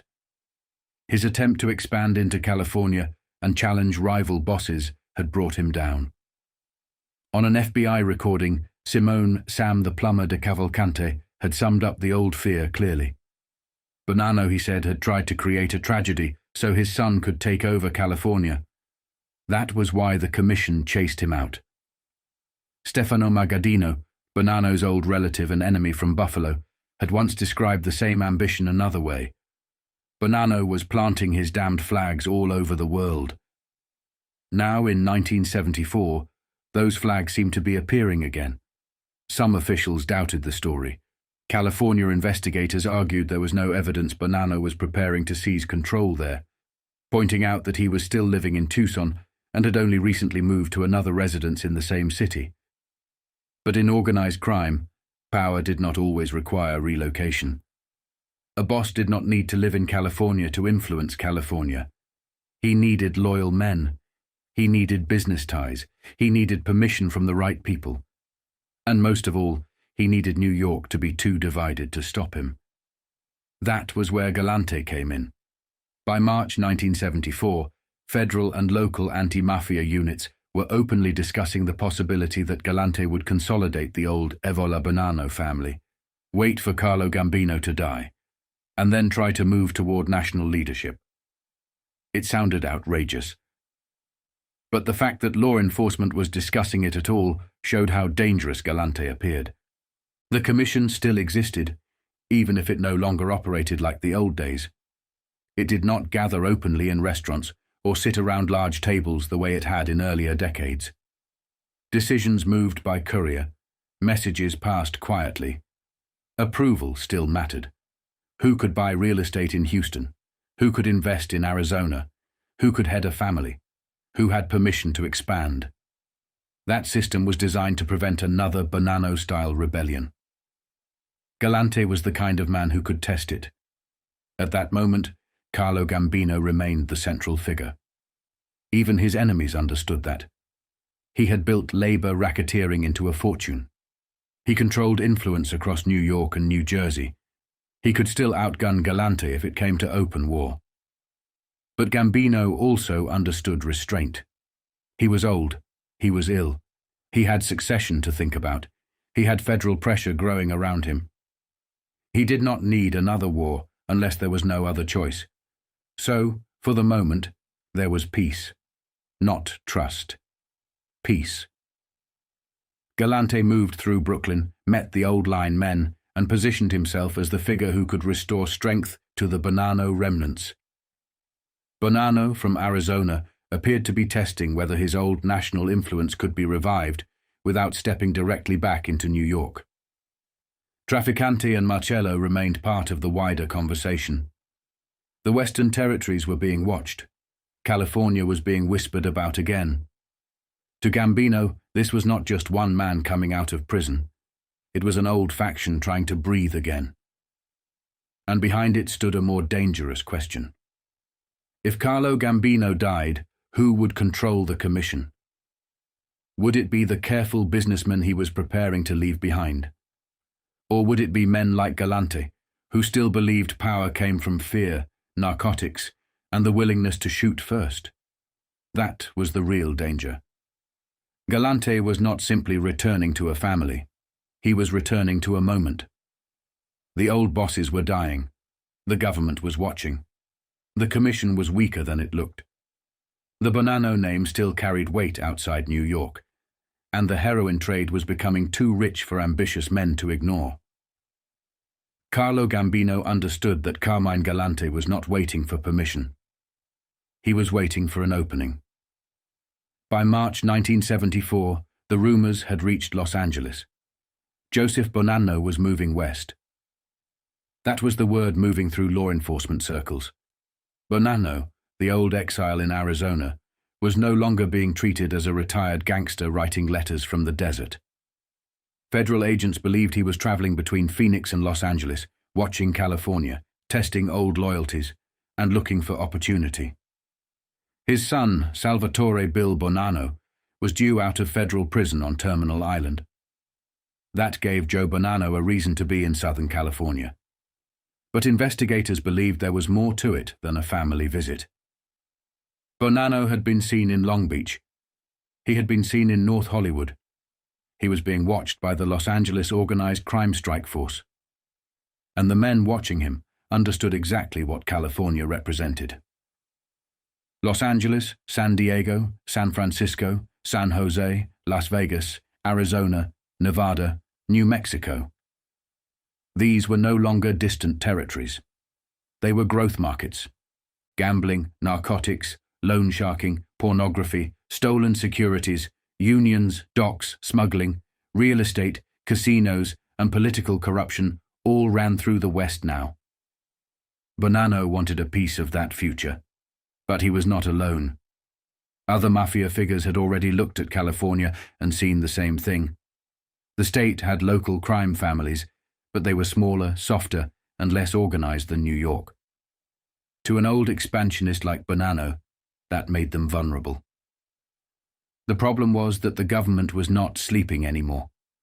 The Los Angeles Strike Force had become one of the Justice Department's most aggressive organized crime units.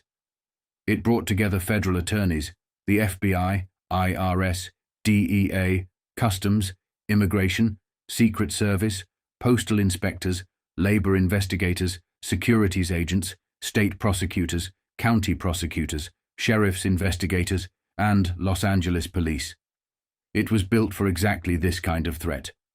Wiretaps, grand juries, immunity deals, tax cases, labor racketeering statutes, interstate jurisdiction, undercover operations. The old mafia could still move, but now every movement created a file. Bonanno's Western ambitions were no longer a secret. Neither was Carmine Galante's return. By the spring of 1974, law enforcement believed New York itself was becoming dangerously unstable. The Colombos were fractured. The Bonannos were divided. The old bosses were dead, dying, or weakened. New captains were looking for openings. Fugitives were resurfacing. Stepson killings, disappearances, and internal feuds suggested that the underworld was preparing for a new round of violence. Joseph Joe Iacovelli, a Colombo captain who had been a fugitive for nearly 2 years, suddenly surrendered. Some federal officials believed he might be positioning himself to take control of the shattered Colombo family.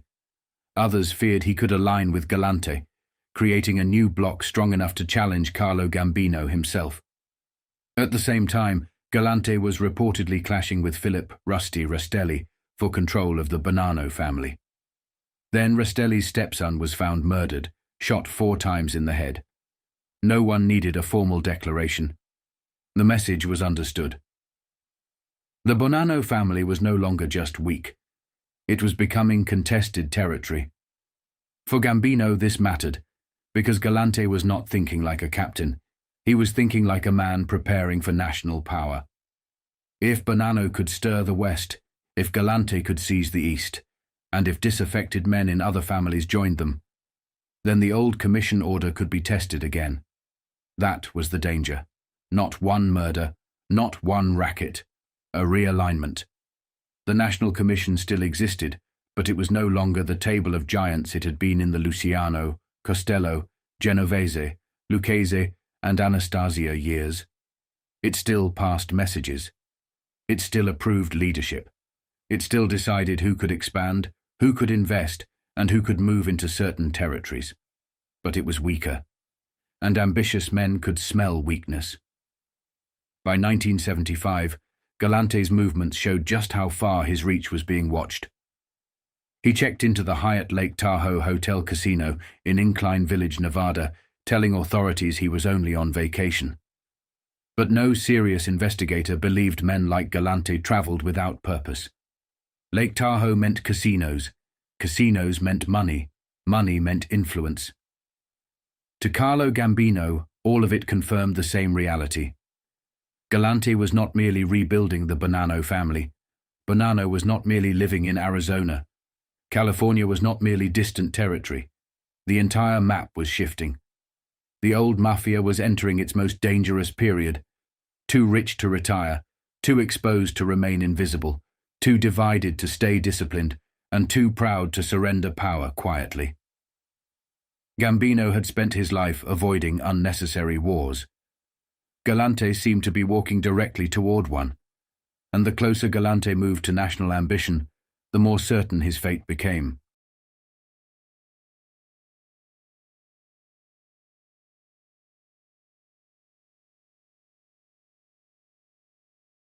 On July 30th, 1975, Jimmy Hoffa disappeared. For years, Hoffa had believed he could return. He believed the pardon that sent him home from prison was only a temporary setback. The Teamsters belonged to him. The pension fund belonged to him. The empire he had built was his by right, and sooner or later he intended to reclaim it. He never got the chance. Federal investigators would spend years reconstructing the final hours. Hoffa arrived at the Matchus Red Fox restaurant, expecting a meeting with men he believed could negotiate peace. Instead, somewhere between the restaurant parking lot and the road beyond, he vanished forever. The FBI's Hoffex investigation would eventually examine dozens of suspects stretching from Detroit to New Jersey, Pennsylvania, and New York, concluding that Hoffa had almost certainly walked willingly into a carefully orchestrated trap. For Carlo Gambino, the disappearance was not simply another gangland killing. It represented the closing of an era.